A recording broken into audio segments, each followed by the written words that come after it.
Ahla wa sahla. Right now I want to talk about comparatives and superlatives in Arabic with a focus on the case endings that they take in certain common situations if we're dealing with or creating a fully vocalized text. I'm assuming right now that you already have a good grasp on how we construct basic superlative adjectives and a decent understanding of how case endings work on nouns in Arabic. So, a lot of the time in a superlative construction, the superlative functions kind of like the first word of an idafa. Take these two sentences here. القاهرة أكبر مدينة عربية. القاهرة أكبر المدن العربية. They're equivalent in meaning, although this first example is an indefinite idafa. That's a little more emphatic, a little more normal. The largest city, period, full stop. And أكبر المدن العربية implies that maybe there's another piece of information coming. The largest of the Arab cities that are in Egypt, for example, or something like that. It is the construction that we would expect to hear when there's more information coming. The big difference, of course, is that here we have an indefinite idafa. We don't see any alif lam on this second noun. And this is a definite idafa. We do have an alif lam. Either way, akbar in these idafat is the first word of an idafa, so it's not going to take any kind of tanween. Instead, since it's the khabar of a jumla ismiya, we're just going to say akbaru in both cases. Akbaru medinatin, or indefinite idafa, where the second word is majroor, or akbar al-mudun, and since this noun is definite, it's still majroor, but it's only taking one kasra, etc. Now, if we wanted to use a different sentence and say Baghdad was the largest Arab city 1200 years ago, كانت بغداد أكبر مدينة في العالم. Actually, that's true. It was the largest city in the world, not just the largest Arab city. Now, Akbar is the khabar of kana, which means it needs to be mansoob. But it's still part of an idafa, so it's also not going to take tanween. So I'm putting one fatha, not two, onto Akbar.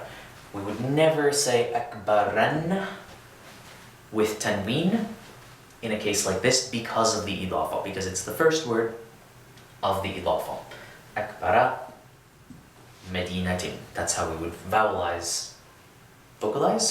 That's how we would inflect that phrase properly.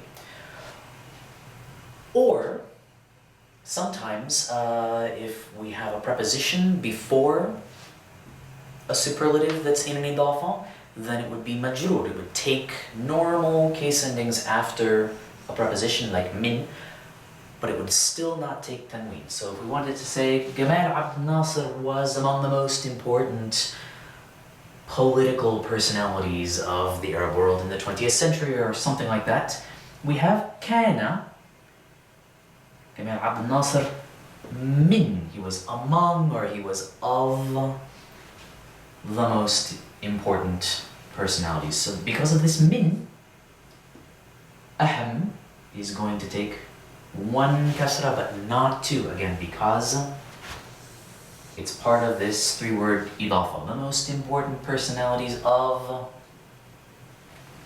the world.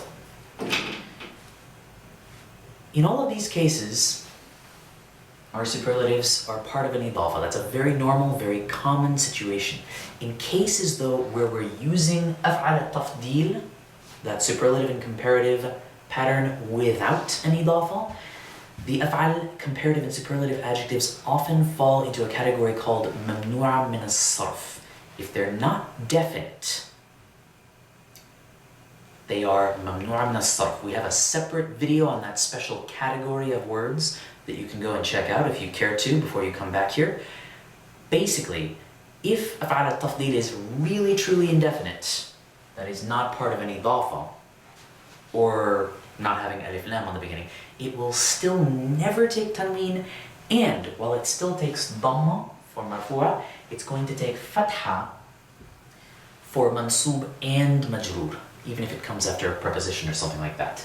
So here are a couple of simple examples. If I wanted to say, I'm taller than my brother, أنا أطول من أخي, you might think, okay, أنا أطول. We have a mubtada and a khabar, a very simple jumla ismiya. But أطول is only going to take one dhamma, never two. We would never say أطولun. Similarly, if we wanted to say, my brother was taller than me, كان أخي, and now أطول is the khabar of كان.